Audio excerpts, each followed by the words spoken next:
করে প্রধানমন্ত্রীকে বহনকারী বিমান বাংলাদেশ এয়ারলাইন্সের ভিভিআইপি ফ্লাইটটি।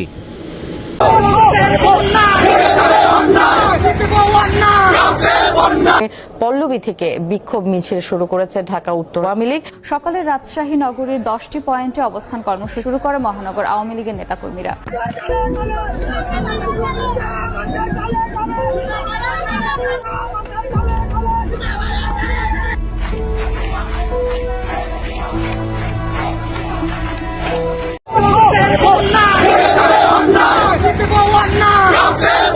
হলো ভয়াবহ গোপন তথ্য। আজ রাতেই পালিয়ে যেতে পারে বেশিরভাগ সমন্বয়করা। হঠাৎ সমন্বয়কদের অডিও কল রেকর্ড ভাইরাল। জানা গেল আসলেই 20 জানুয়ারিতে ক্ষমতা ফিরে পাচ্ছে শেখ হাসিনা। তার আগেই জীবন বাঁচাতে পালিয়ে যেতে পথ খুঁজছে সমন্বয়করা।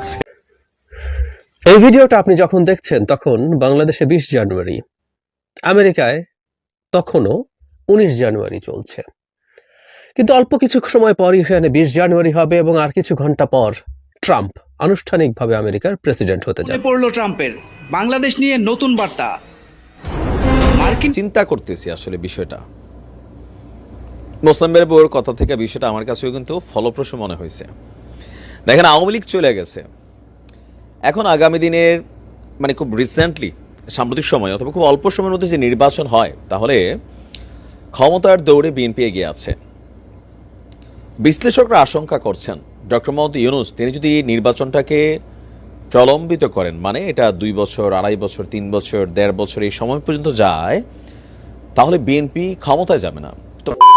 আসসালামু আলাইকুম রহমতুল্লাহ, সবাই কেমন আছেন? আশা করি সবাই অনেক অনেক ভালো এবং সুস্থ আছেন। সবাইকে স্বাগতম জানাচ্ছি আমাদের আরেকটি নতুন ভিডিওতে। প্রতিদিনের মতো আমি আপনাদের সিরিয়াত ফারুকি। দর্শক, আজকের ভিডিও টাইটেল এবং থাম্বনেল দেখে বুঝতে পেরেছেন কি বিষয়টা নিয়ে কথা বলবো। খুবই গুরুত্বপূর্ণ একটা বিষয় নিয়ে কথা বলবো। আজকে হলো কাঙ্ক্ষিত সেই 20 জানুয়ারি, যেটা নিয়ে গত বেশ কিছুদিন ধরে সামাজিক যোগাযোগ মাধ্যমে রীতিমতো তোলপাড় সৃষ্টি হচ্ছে। আজকে এই দিনে কি হতে যাচ্ছে, কি ঘটতে যাচ্ছে আওয়ামী লীগের ভাগ্যে। আজকেই শপথ নিয়েছেন আমেরিকান সর্বোচ্চ প্রেসিডেন্ট বর্তমানে ডোনাল্ড ট্রাম্প। তিনি শপথ নিয়ে শেখ হাসিনা সম্পর্কে কি বার্তা দিলেন সেটা সম্পর্কে জানবো বিস্তারিত। বুঝতে পেরেছেন আজকের ভিডিওটি কতটুকু গুরুত্বপূর্ণ হতে চলেছে। আজকেই কাঙ্ক্ষিত সেই 20 জানুয়ারি, যেটা নিয়ে বেশ কিছুদিন ধরে আওয়ামী লীগ এবং দেশের মধ্যে হরতাল সহ বিভিন্ন কর্মকাণ্ড ঘটেছে, যে বিষয় সেই কাঙ্ক্ষিত মুহূর্তটা হচ্ছে আজকের দিনটা। আজকে কি হতে চলেছে, কি করতে চলেছে, বিষয়টা নিয়ে আমরা বেশ কিছু ভিডিও ফুটেজের মাধ্যমে বিস্তারিত দেখবো। অন্যদিকে শেখ হাসিনা প্রসঙ্গে কি বললেন ডোনাল্ড ট্রাম্প সেটাও দেখবো। বুঝতে পেরেছেন কতটুকু গুরুত্বপূর্ণ হতে চলেছে আজকের ভিডিওটি। আর বেশি কথা না পারে আমরা ভিডিও ফুটেজের মাধ্যমে একটু বিস্তারিত দেখে আসবো। এই ভিডিওটা আপনি যখন দেখছেন তখন বাংলাদেশে 20 জানুয়ারি, আমেরিকায় তখনও 19 জানুয়ারি চলছে। কিন্তু অল্প কিছু সময় পরই সেখানে 20 জানুয়ারি হবে এবং আর কিছু ঘন্টা পর ট্রাম্প আনুষ্ঠানিকভাবে আমেরিকার প্রেসিডেন্ট হতে যাচ্ছেন। মানে আজকে সূর্যোদয় আওয়ামী লীগের কাছে নিশ্চয়ই ঈদের চাঁদ ওঠার মতো মনে হয়েছে। আজ তাদের কাছে ঈদের মানে ঈদ বললো কম বলে, ঈদ আসলে সেই অর্থে কি কোনো আনন্দের।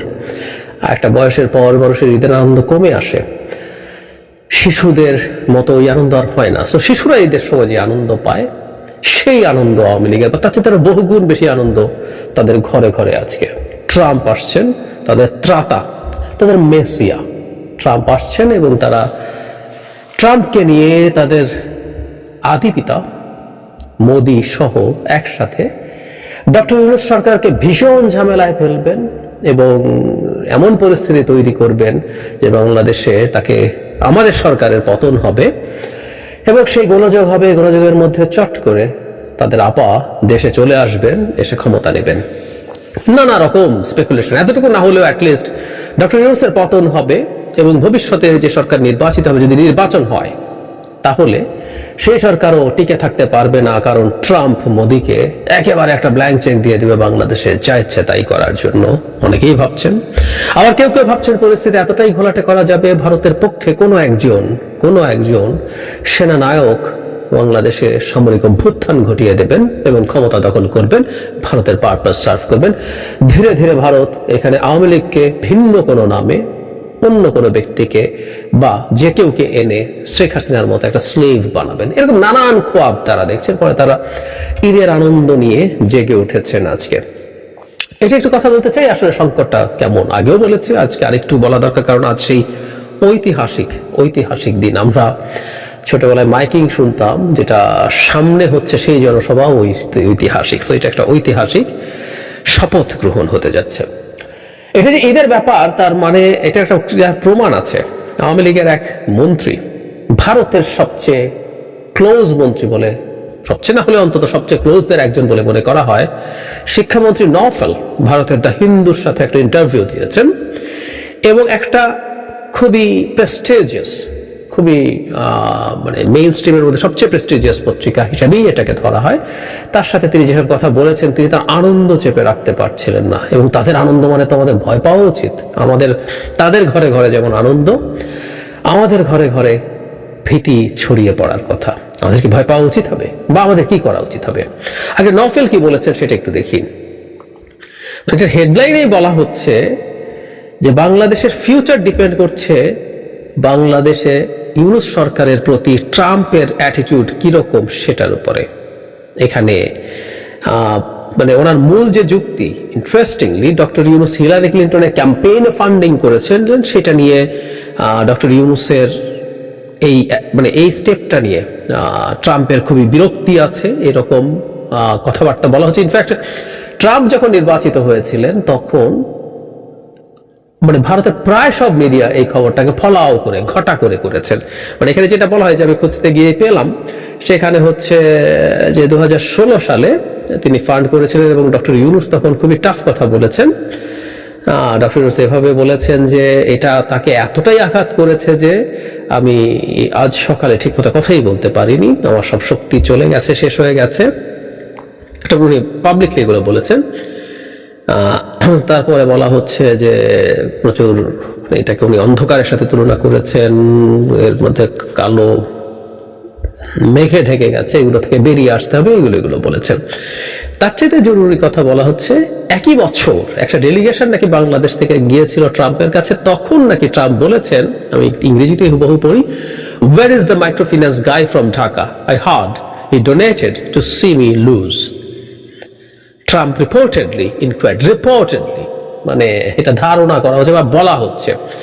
এরকম একটা আনভেরিফাইড জিনিস নিয়ে ভারতের মেইন স্ট্রিমের সব মিডিয়া বলেছে এই যে সে কিন্তু আগে থেকেই ক্ষেপে আছে। ইনফ্যাক্ট যেন নওফেলও ঠিক সেই জিনিসটাই বলছেন যে এই যে ফান্ডিং করেছেন, ডক্টর ইউনূস ফান্ডিং করতেই পারেন, ওখানে ডোনেট করা কারো নির্বাচনী ফান্ডে, এটা খুবই খুবই প্রচলিত ব্যাপার।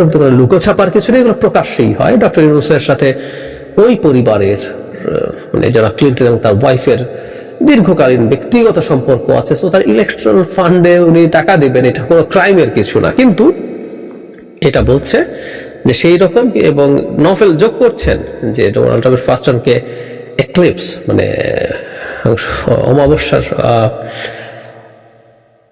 গ্রহণের সাথে তুলনা করছেন। এই হচ্ছে মানে জনাব নওফেল বলছেন, এবং বলছেন এটার একটা প্রভাব থাকবে। এটা হলো তার মূল কারণ। আরো দু একটা কথা উনি এখানে বলেছেন, যেটা এবং মূল যে আর্গুমেন্ট, সেই আর্গুমেন্টের উপরে ভিত্তি করে তারা কাজ করবে, সেই জায়গায় আসছে। এখানে তিনি বলছেন শেখ হাসিনা নাকি পদত্যাগ করতে চেয়েছিলেন শিরীন শারমিন চৌধুরীর কাছে, কিন্তু সেটা পেরে ওঠেন নাই, সেটা বলা হয়েছে। ওনারা পদত্যাগের ব্যাপারে সামরিক বাহিনী নাকি নামিয়েছিলেন, শেখ হাসিনা পদত্যাগ করবেন এটা জেনে দেশে আইন শৃঙ্খলার অবস্থা খুবই খারাপ হয়ে যেতে পারে, সেটা ঠেকানোর জন্য, মানে ওনাকে গুলি করে ক্ষমতায় রাখার জন্য না। এসব মানবিক কারণে তিনি নাকি সেনাবাহিনী করেছেন। এসব উল্টোপাল্টা ফালতু কথা আছে। কিন্তু যেটা জরুরি, আওয়ামী লীগ যে ন্যারেটিভটা মাঠে আনার চেষ্টা করার কথা ছিল, সেটা উনি এনেছেন। সেটা হলো বাংলাদেশ যেন কোনোভাবেই আর এক্সট্রিমিস্টদের, ইসলামিক এক্সট্রিমিস্টদের ঘাঁটি না হয়ে ওঠে। কথাটা এইভাবে বলা হচ্ছে, home for Islamic extremist like Syria and Iraq, এটা একদম খুব ক্লিয়ারলি বলছেন। তারপরে বলছেন এখানে এক্সট্রিমিস্ট গ্রুপ যারা আছে, হিজবুত তাহরির আছে, জামায়াতে ইসলামী আছে, গত কয়েক মাসে তারা অনেক বেশি পাওয়ারফুল হয়ে উঠেছে। এবং 11 জানুয়ারি হিজবুত তাহরির এখানে একটা ইসলামিক স্টেট তৈরি করার কথা বলেছে, এবং বলা হচ্ছে ওদের থেকে এত পাওয়ার, এখানে তাদের এতই ক্ষমতা আছে, এই অঞ্চল শুধু না পুরো ইন্টারন্যাশনাল সিস্টেমকে তারা প্রভাবিত করার ক্ষমতা রাখে। মানে বাংলাদেশের হিজবুত তাহরিরের এত ক্ষমতা আছে। কতটা এক্সাজারেশন নিশ্চয়ই আমরা বুঝতে পারি, কিন্তু ওই যে বললাম তাদের বয়ানটা, তারা কি লাইনে কথা বলবে এবং তাদের মূল ব্যাংক তারা কিসে করছে, সেটা আমরা দেখতে পাচ্ছি স্পষ্টভাবেই। তারা 20 তারিখের জন্য অপেক্ষা করছিল, সেটা তারা গ্লোবালিও এখন মার্কেট করার চেষ্টা করছে এবং এই বক্তব্যগুলোর মাধ্যমে দুটো উদ্দেশ্য তারা পূরণ করতে চায়। একটা হচ্ছে তাদের বিরোধীদের মনে কিছুটা ভীতি সঞ্চার করা, এটা খুব বেশি হবে বলে আমি মনে করি, আমি আসবো সেই জায়গায় আসলে আর কতটুকু রিস্ক আছে। আরেকটা হচ্ছে তারা তাদের লোকজনের মনে খুব সাহস তৈরি করতে চায়। এখন প্রশ্ন হচ্ছে যে আসলে পরিস্থিতিটা কেমন হবে। ট্রাম্পের শপথ গ্রহণ অনুষ্ঠান নিয়ে আমরা নিশ্চয়ই খেয়াল করেছি, যেখানে ট্রাম্প সারা পৃথিবীর কর্তৃত্ববাদীদেরকে মোটামুটি দাওয়াত দিয়েছেন। শি জিনপিং দাওয়াত পেয়েছেন, ইটালি জর্জিয়া মেলানি পেয়েছেন, হাঙ্গেরি ভিক্টর অরবান পেয়েছেন, মানে বেছে বেছে মোটামুটি কর্তৃত্ববাদী লোকজনকে উনি দাওয়াত দিচ্ছেন এবং তার সো কল্ড বন্ধু মোদি দাওয়াত পাননি। আরো ফান আছে এটা নিয়ে। ভারতে এই প্রশ্ন আমেরিকান নতুন অ্যাম্বাসেডার আসছেন, ও তাকেও জিজ্ঞেস করা হয়েছিল, তিনি বলেছিলেন যে এই ভিড়ের মধ্যে তাকে দাওয়াত দেওয়ার দরকার ছিল না, মানে ভিড়ের মধ্যে গিয়ে উনি কি করবেন, তার জন্য স্পেশাল। আমরা জানি যে ট্রাম্প খুব দ্রুতই সম্ভবত ভারতে আসছেন, অথবা মোদিকে ট্রাম্প আমেরিকায় দাওয়াত করছেন, দুটোর একটা। কিন্তু আমরা পাল্টা প্রশ্ন করতেই পারি, মানে ভিড়ের মধ্যে তাহলে শি জিনপিংকে ডেকে কি অপমান করা হচ্ছে? যাই হোক, ট্রাম্পের এই দাওয়াত পেলে মোদি বর্তে যেতেন। আপনারা খেয়াল করবেন ট্রাম্পের সাথে মোদি মানে মোসাহেবের মতো হাসে, যতগুলো ছবি আপনি সার্চ করে খুঁজে পাবেন সবগুলোতে। আর উনি তো তাকে জড়িয়ে ধরেনি সবসময়, আর ট্রাম্পকে দেখলে উনি পাগলের মতো জড়িয়ে ধরতে যান এবং একেবারে হয় না যে মোসাহেব তার বসকে পেয়েছে, তার সামনে যা করে ঠিক তাই করে। তো মোদি বর্তে যেত এবং দৌড়ে চলে যেত, যদিও শি জিনপিং কিন্তু যাবে না, অলরেডি জানিয়ে দিয়েছেন সম্ভবত। যাই হোক, তারপরও আমরা এটা সত্য কথা যে বাইডেনের সাথে মোদির সম্পর্কে যে ধরন ছিল, সেই ধরনে আমেরিকার ট্রাম্প আসার পর এটা পাল্টাবে, অনেক পাল্টে যাবে। নট নেসেসারিলি, আমেরিকার কতগুলো পলিসি আছে যেগুলো ভারতের স্বার্থের বিপরীতে যাবে। আমেরিকা তার নিজের দেশের লোকজনের এমপ্লয়মেন্ট ঠিক রাখার জন্য স্কিল্ড মাইগ্রেশনের কতগুলো ভিসা বন্ধ গতবার করেছিল, আমি ভুল না করলে H1B এরকম সম্ভবত ভিসাটার নাম। প্রচুর ভারতীয় সাফার করেছিল সে সময়। ট্রাম্প ডিডন্ট কেয়ার, কারণ তার নির্বাচনী প্রতিশ্রুতির মধ্যে ছিল সেই ধরনের সংরক্ষণবাদী স্টেপ নিয়ে তার আমেরিকানদের জন্য চাকরির নিশ্চয়তা রাখবে। ইভেন রিসেন্টলি আমরা খেয়াল করেছি অত্যন্ত অ্যাগ্রেসিভলি তিনি রিয়াক্ট করেছেন ব্রিক্সের নতুন একটা অল্টারনেটিভ মুদ্রা ব্যবস্থা তৈরি করার ক্ষেত্রে। একটা ব্রিক্স কারেন্সি নিয়ে অনেকদিন থেকে আলাপ হচ্ছে, এই আলাপ যখন আবার উঠেছে ট্রাম্প খুবই ভায়োলেন্টলি রিয়াক্ট করেছেন। এখন ব্রিক্সের খুব গুরুত্বপূর্ণ সদস্য ইন্ডিয়া, তার এই ভায়োলেন্ট অ্যাটিটিউড থেকে ইন্ডিয়া মাফ পাওয়ার আসলে কোনো কারণ নেই।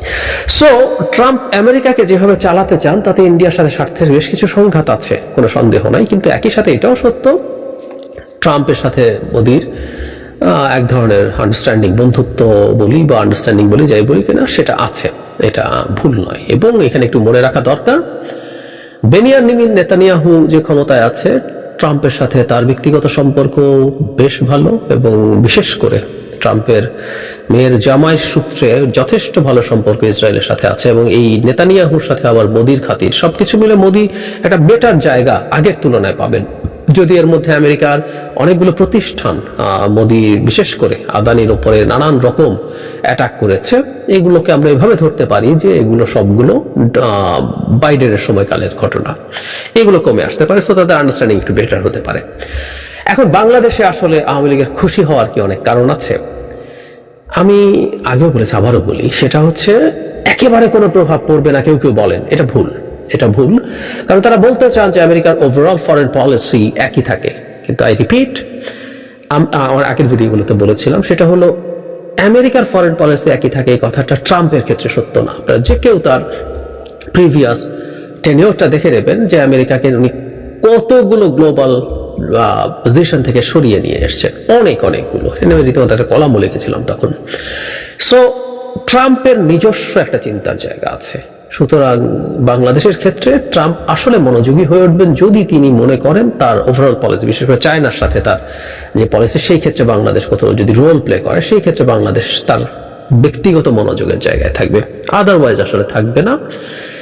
ডিফারেন্সটা যেটা হবে সেটা হচ্ছে ইন্ডিয়া এর মধ্যেও ঝামেলা করার চেষ্টা করেছে, কিন্তু আমরা কতগুলো ভিজিবল এবং নিশ্চয়ই কিছু ইনভিজিবল ব্যাপার ছিল যেখানে আমেরিকা চেষ্টা করেছে ইন্ডিয়াকে বাংলাদেশের ব্যাপারে কোয়ার্সিভ হওয়া থেকে ঠেকাতে সরকারকে আমব্রেলার মতো ছাতার মতো তাকে একটা ছায়া দিতে, সেই চেষ্টা বাইডেন প্রশাসনের পক্ষ থেকে ছিল। এখন এটা যদি না থাকে সরকার একটু এক্সট্রা চাপ বোধ করবে, কোনো সন্দেহ নেই। এবং আমাদের প্রধান উপদেষ্টা কিছুদিন আগে জনাব নুরুল কবিরের সাথে যে ইন্টারভিউ, সেখানে উনি এটা স্বীকারও করেছেন যে এটা হতে পারে। তবে হ্যাঁ, এগুলো এত সরল অঙ্ক না। আমরা ধরে নিলাম তাত্ত্বিকভাবে যে ট্রাম্প ক্ষেপে আছেন ডক্টর ইউনূস হিলারিকে টাকা দিয়েছিল কেন, এবং এই ধরনের মানে সূর্যগ্রহণ তখন হয়ে গেছে এরকম কথাবার্তা কেন বলছেন।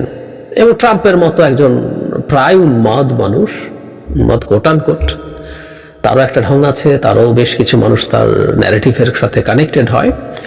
তো সেই ভদ্রলোক আসলে খুব ব্যক্তিগতভাবেও ক্ষুব্ধ হতে পারে এবং সেটার জন্য তার রাষ্ট্রীয়ভাবে পদক্ষেপ নেওয়ার কথা চিন্তা করতেও পারে। কিন্তু ওই যে বললাম, বহু বছরের মধ্যে পার হয়েছে, নতুন নতুন ইকুয়েশনস তৈরি হয়েছে। ট্রাম্পের এবারকার প্রেক্ষাপট এবং তার সাথে তার টিমে যারা আছেন সবকিছু মিলে প্রেক্ষাপট অনেকটুকু পাল্টে যেতে পারে। এবং সবচেয়ে জরুরি কথা, আমাদের সরকার নিশ্চয়ই এইসব ঝুঁকি মাথায় রেখে সেই ইন্টারাকশন গুলো বাড়াচ্ছে, যেটা আমাদের প্রধান উপদেষ্টাও বলেছেন। আমি মনে করি যে যতটুকু প্রবলেম হওয়ার কথা বলে মনে করি ততটুকু প্রবলেম আসলে হবে না। সরকার নিশ্চিতভাবেই পারবে ম্যানেজ করতে। এবং ডক্টর ইউনূস এখানে আমাদের সবচেয়ে বড় একটা সেফ গার্ড, কারণ গ্লোবালি এত জায়গায় এত রকম ভাবে এত মানুষের সাথে তার সম্পর্ক আছে, তার জন্য এটা ম্যানেজ করা খুব কঠিন নয়। এমনকি ট্রাম্প প্রশাসনের মধ্যেও অনেককে উনি খুঁজে পাবেন যারা ব্যক্তিগতভাবে ডক্টর ইউনূসের গুণমুগ্ধ।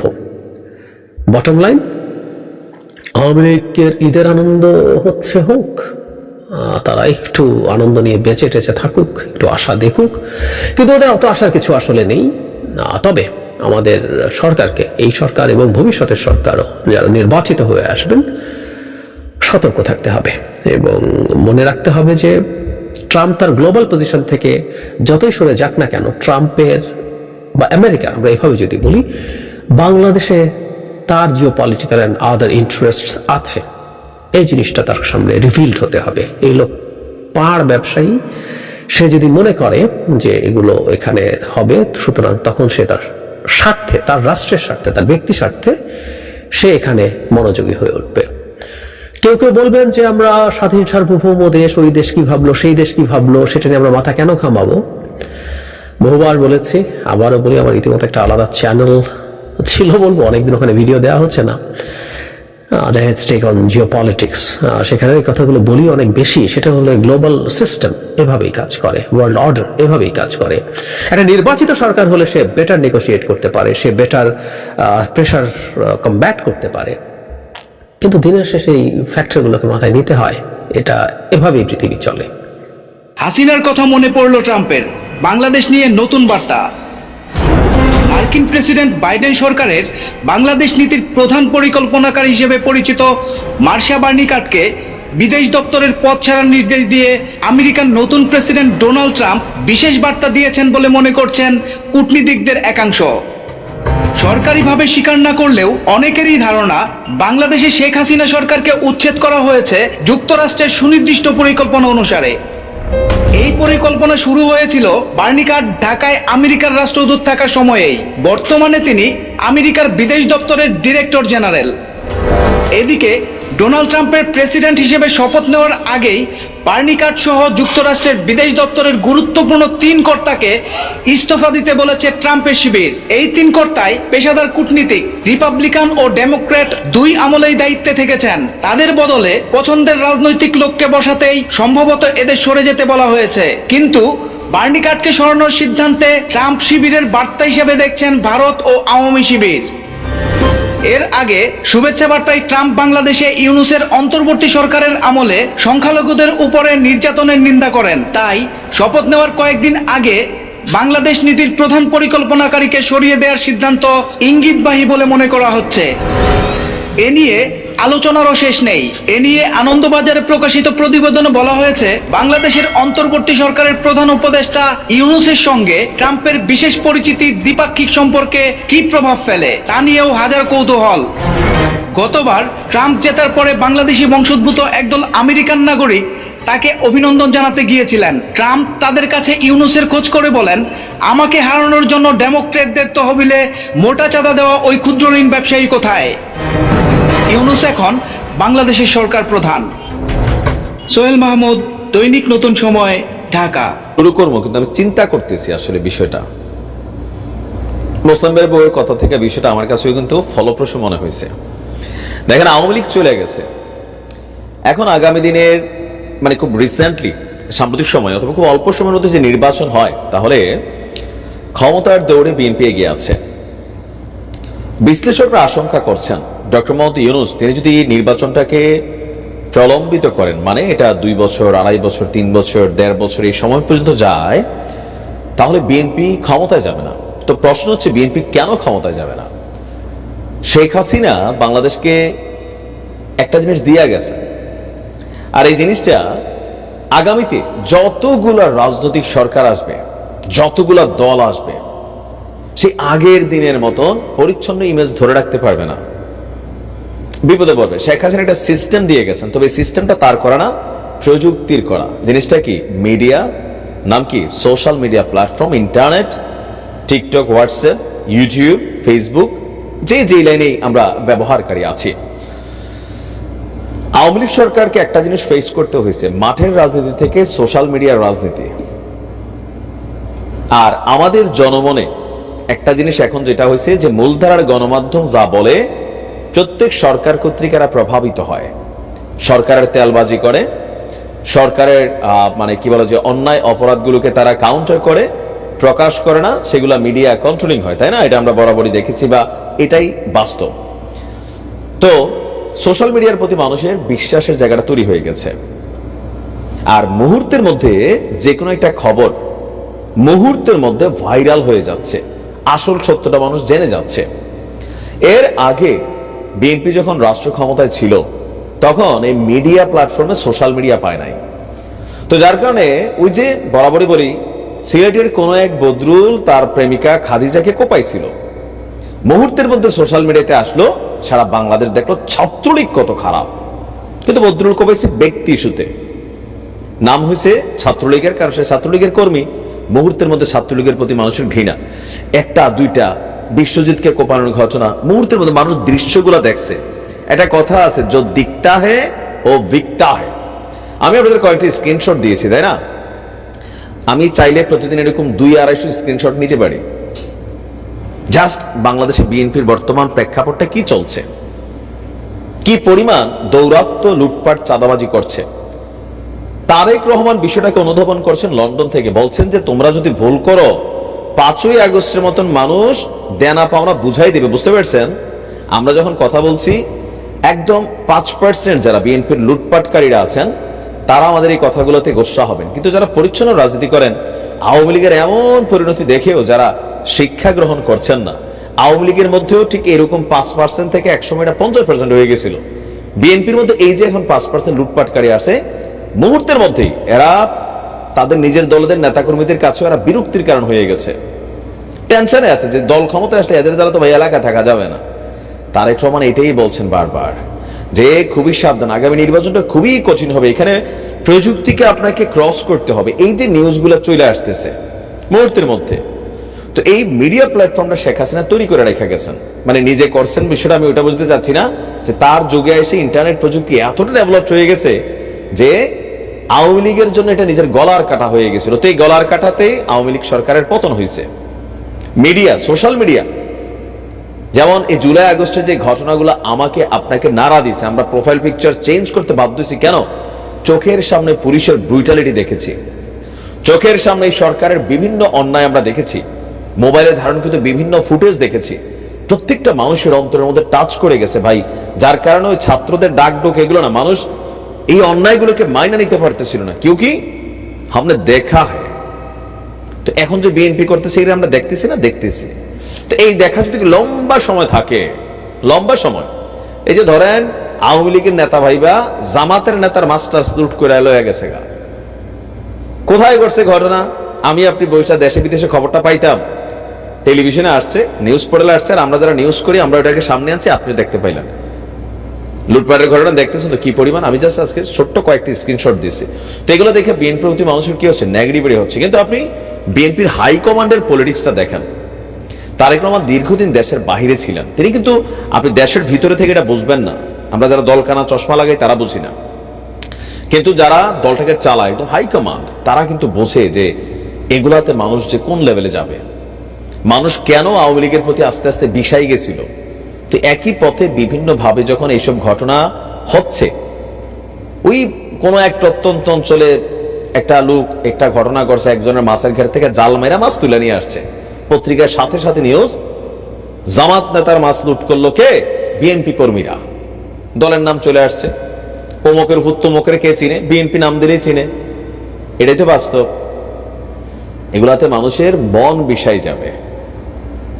তো শেখ হাসিনার এই যে প্রযুক্তির খেলাটাকে ডেভেলপ করে গেছেন, এইটাকে এবারে ক্রস করতে হবে প্রত্যেকটা দলকে। ভালো কথা মুহূর্তের মধ্যে ছড়াবে, খারাপ জিনিস মুহূর্তের মধ্যে ছড়াবে। আপনাকে চয়েস করতে হবে আপনি একটা দলের কর্মী হিসাবে কি কর্ম করবেন। ছাত্রলীগ খারাপ ছিল, ফাইন। ছাত্র দল কি ভালো ভূমিকা পালন করবে? মিডিয়া প্রমাণ দিবে। আওয়ামী লীগ খারাপ ছিল, পতন হয়েছে, বিএনপি কে আওয়ামী লীগকে ক্রস করে ভালো কিছু করবে? এই মিডিয়ার মাধ্যমে প্রমাণিত হবে। 5 মাসে আপনি যদি দেখেন বিএনপির প্রতি আমজনতার যে পজিটিভ ফিল ছিল, আমার ধারণা এটা 5% হলে ঘাটতি হয়ে গেছে। মিনিমাম 5 তো শেষ। কেন শেষ? জাস্ট এই নিউজগুলো সামনে আসতেছে, লোকাল পিপল দেখতেছে। আর এটা যদি কন্টিনিউ হয়, আগামী 2 বছর বিএনপির ক্ষমতায় আসা আসলে সোজা হবে না। আর এটা কিন্তু তারেক রহমান সাহেব বোঝেন। তিনি এই জন্যই কর্মীদেরকে বলেন যে বাবারে খবরদার, এই কাজ করা যাবে না, লুটপাট করা যাবে না, মানুষের উপর অন্যায় অত্যাচার, মিথ্যা মামলা, রাজনৈতিক হয়রানি, অমুকের বাড়িঘর, মব জাস্টিস, এগুলা করা যাবে না। কারণ তুমি যখন কোনো একটা এলাকার মধ্যে বসে কোনো একটা আকাম করতেছো, এটার দায়ভার টোটাল বিএনপির উপর ইফেক্ট করবে। আপনার কি মনে হয় যে আওয়ামী লীগ সরকারের পতনের পেছনে সবচেয়ে বড় ভূমিকা রাখছে ছাত্রদের পাশাপাশি এই মিডিয়া? দেশে বিদেশে রেমিটেন্স যুদ্ধা টুদ্ধা সব এক হচ্ছে কোথায়? According to this media platform.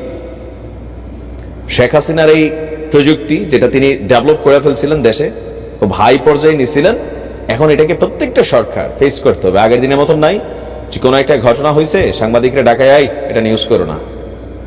সাংবাদিক নিউজ করবে না, কিন্তু এলাকার সিটিজেন সাংবাদিক যারা আছে, এই মোবাইলের মধ্যে ভিডিও ভাইরাল হয়ে যাচ্ছে মুহূর্তের মধ্যে। যার কারণে এই যুগটাতে রাজনীতি করতে খুবই সচেতন থাকতে হবে। আপনি ভালো কাজ করবেন, মুহূর্তের মধ্যে ব্যারিস্টার সুমন হয়ে যাবেন। আবার যখন একটু উল্টাপাল্টা কথা কবেন, ব্যারিস্টার সুমনও ভিলেন হয়ে গেছিল, তাই না? এটা তো বাস্তব। আওয়ামী লীগের এত ঘৃণার মধ্যে একজন ব্যারিস্টার সুমন তৈরি হয়েছিল সামহাউ। মানুষ তারা ভালোবাসছে, হেটার্সও আছে। বাট আবার যখন ওই যে একদম লাস্ট পর্যায়ে এসব বন্দুক টন্দুক কার্টিজের হিসাব দিলেন, এটাও মানুষ দেখে ফেললো, মুহূর্তে ভালোবাসা সরে গেল। বুঝাতে পারছি নিশ্চয়ই। তো দলীয় হাইকমান্ডের কথা শুনেন, মানেন। আমরা যারা ক্রিটিক্স আছি, আপনাদের দোষ ত্রুটিগুলো ধরাই দিই, এগুলোর পজিটিভ নিতে শিখেন। নয়তো শেখ হাসিনা যেই পথে গেছেন, এই পথ আপনাদেরকেও মানে মিট করবে, সাক্ষাৎ করবে। আমার কথা না, তারেক রহমানের কথা, যে 5 আগস্টের মতো জনগণ পাওনা বুঝাই দিবে, দেশ ছেড়ে পালাইতে হবে। সিদ্ধান্ত আপনার, আপনি কি করবেন একজন দলের রাজনৈতিক কর্মী হিসাবে। ভালো থাকুন। তো প্রিয় দর্শক, এই বিষয়ে আপনার মতামত দ্রুত কমেন্টে জানিয়ে ফেলুন। আর যারা আমাদের ফারুকী অনলাইন ইউটিউব চ্যানেলটিতে এখন তো আছেন, এরকম চাঞ্চল্যকর তথ্য সবার আগে পেতে অবশ্যই আমাদের চ্যানেল সাবস্ক্রাইব করে সাথে থাকবেন। ধন্যবাদ সবাইকে, ভালো থাকবেন, সুস্থ থাকবেন, আল্লাহ।